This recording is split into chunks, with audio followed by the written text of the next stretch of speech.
Good afternoon, Bournemouth, and thank you very much for that warm introduction.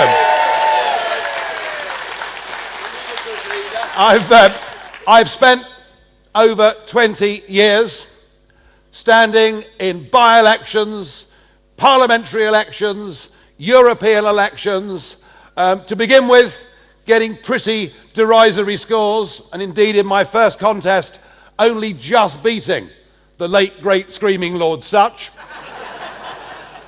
I beat him by 164 votes. It wasn't bad at the time.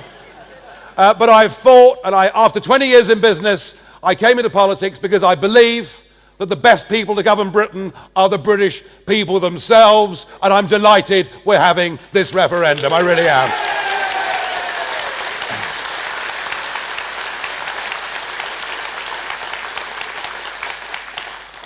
And the way that it's been perceived over the last few years is somehow that if you're Eurosceptic, you're on the centre-right of British politics. That's how it's been portrayed.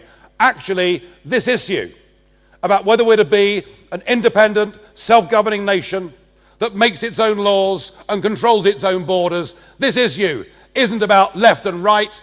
This issue is about right and wrong. That's what it's about, and that's what we must fight for. And I'm just so pleased, actually thrilled, to be sharing the platform with people from political parties with whom we've spent much of that last 20 years tearing chunks out of each other. But we've cast aside all tribal loyalty, be it on the right, the centre or the left, and we're coming together and we'll work together for these next 72 days in a battle against the establishment. And it is the establishment, because be in no doubt that this European Union project is very good for some people.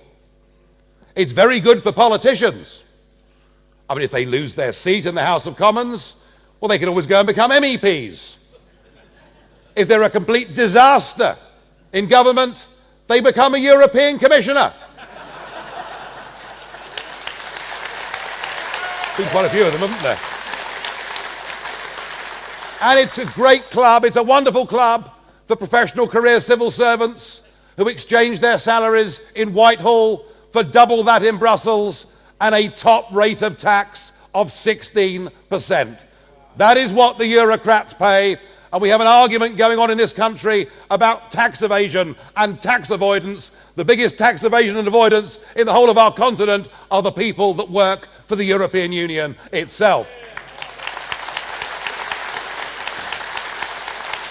And be in no doubt, this union is great for giant multinational companies operating in this country, in the construction sector and elsewhere, because they're able to feed off a mass of cheap imported foreign labour. And it's good for the big banks. Those banks who failed so dramatically in 2008 were bailed out by you, the taxpayer, and of course are now funding the Remain campaign in this country. So what we're up against here, we're up against the vested interests. We're up against an elite. We're up against people who make a great deal of money out of this European Union. And this referendum, this battle, must be clearly defined. This is the people versus the politicians, and we're on the side of the people.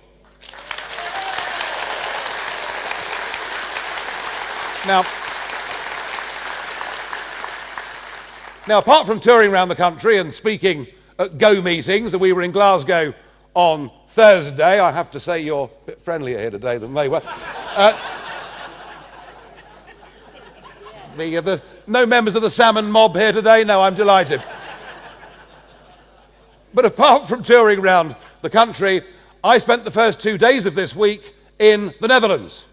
I went over to campaign for the Dutch referendum that took place on Wednesday of this week, and I was out campaigning for those 2 days in Amsterdam. In fact, my knuckles are still quite sore from knocking on all those windows. Well, everyone's got a vote. For those that didn't get the joke, don't worry. But what a wonderful result. Ostensibly, the Dutch referendum was about the EU's deal with Ukraine and visa-free access for Ukrainians, and ultimately, as the Prime Minister David Cameron so desperately wants, for Ukraine to join the European Union. But in reality, people weren't voting on that treaty. People in the Netherlands were voting on how they feel about the European Union, and they said no. Just as in December, the people in Denmark, who had a referendum, said no. Just as the people in Greece, earlier last year, when they had a referendum, they said no. Just as the people in Ireland, when they had a referendum on the Lisbon Treaty, and they said no. And just as when the French people and the Dutch people in 2005 had a referendum on the European Constitution, and they said no. And in a bizarre way, this European Union project is bringing together the peoples of Europe, but not in the way that was originally intended. It is bringing together the peoples of Europe in their mutual dislike and distrust of an undemocratic, centralized bureaucracy that intends to destroy our national identities, our borders, our boundaries, our democracy, and our own very identities. Ladies and gentlemen, you can vote to leave with comfort because we are not alone.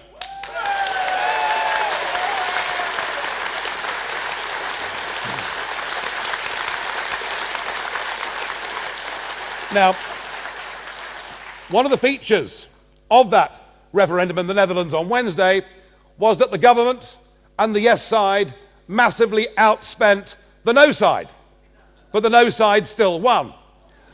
And there is, of course, an attempt in this country by the Remain side, or should we call them the Romanians, which always gets me in trouble.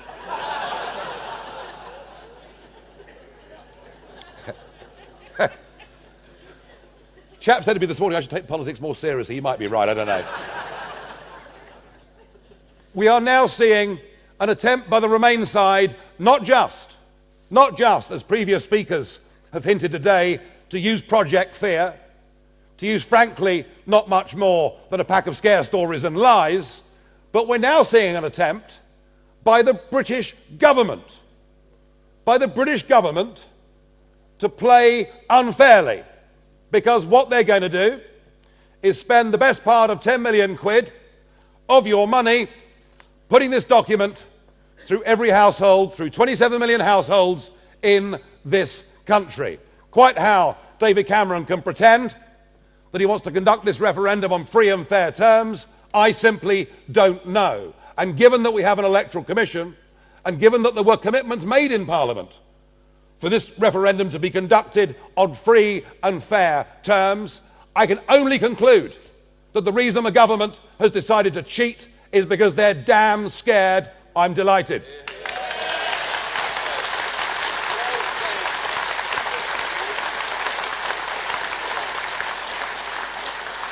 And just look at some of the utter rubbish that is in this document. It says, I'm warming up now. It says that if we vote to remain, we will keep control of our borders.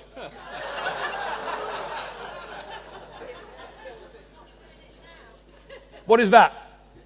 It's a British passport. Do you know what the first two words on it are? European Union. And that passport effectively is now owned by 508 million people across the European Union. Any of those 508 million people have absolutely free rights of access into this country. We can't even stop people if they've got a criminal record, if they're undesirable. We have to give open admittance to all of them.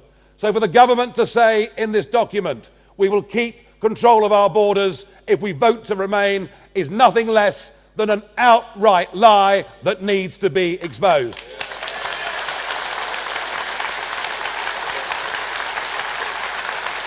How long have I got? And actually, in the end, what is this referendum all about? It's about whether we govern our own country or not. But crucially, the subset of governing our own country is about whether we control our own borders. As I've just shown you with that passport, we do not control our own borders. We have net migration running into this country at 10 times the post-war average. No wonder there aren't enough primary school places. No wonder our National Health Service is close, in many cases, to breaking point. A government should be able to plan for public services in the future, but it can't plan for public services if it doesn't know within the nearest couple of million how many people will be here in 5 years' time. We need to use some common sense and take back control of our borders. We really do.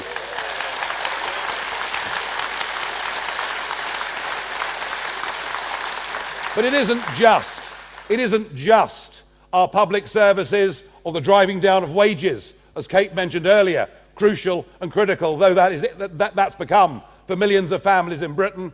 There is a bigger issue at stake here.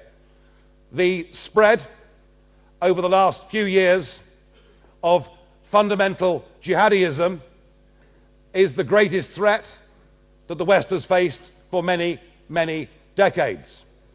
And I'm sorry, but over a year ago I warned that if the European Union embarked on its common asylum policy without being able to security check anybody, the future would be bleak. Little did I know when I said that Chancellor Merkel was on the verge of making what I think is the worst post-war policy decision by any European leader, by saying anyone can come to Germany. But the point, folks, is this. The point, folks, is this.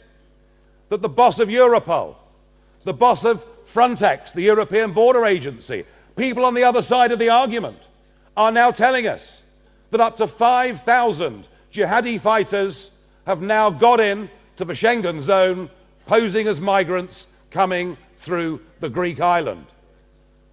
And what we saw, the scenes that we saw outside Cologne train station on New Year's Eve last year, where we saw the mass sexual harassment of hundreds of women open in the street, is something that is a complete abomination.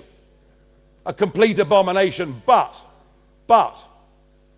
all those young men who've been invited into Germany by Mrs. Merkel, all those young men within a few years will have one of these.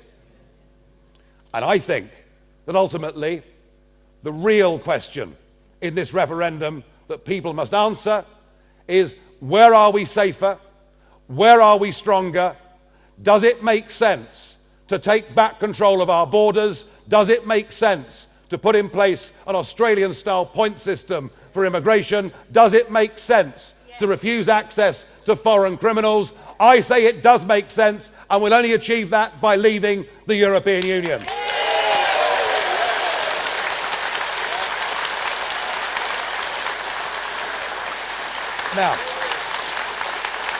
Now, back to this document. Back to this document that will be coming through your doors shortly. There is already an online petition on the Parliament's website complaining about it, and if you go to petitions at Parliament UK, you will find that petition. I recommend that you sign up to place your objections. But there's more you can do with this document.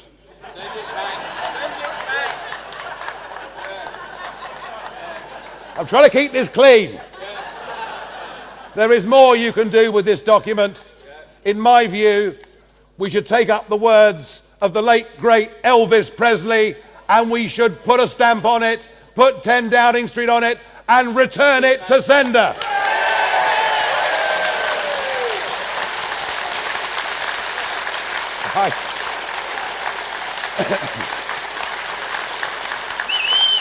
We have got 72 days to beat the big banks, to beat the multinationals, to beat the professional bureaucrats, and to beat our political class who want to be on that European stage. It's up to us, the people, to organise, to mobilise. And I need every one of you to join our people's army, to take leaflets, to take posters, to talk to people, as Kate does in the supermarket, as I do in pubs all over this country.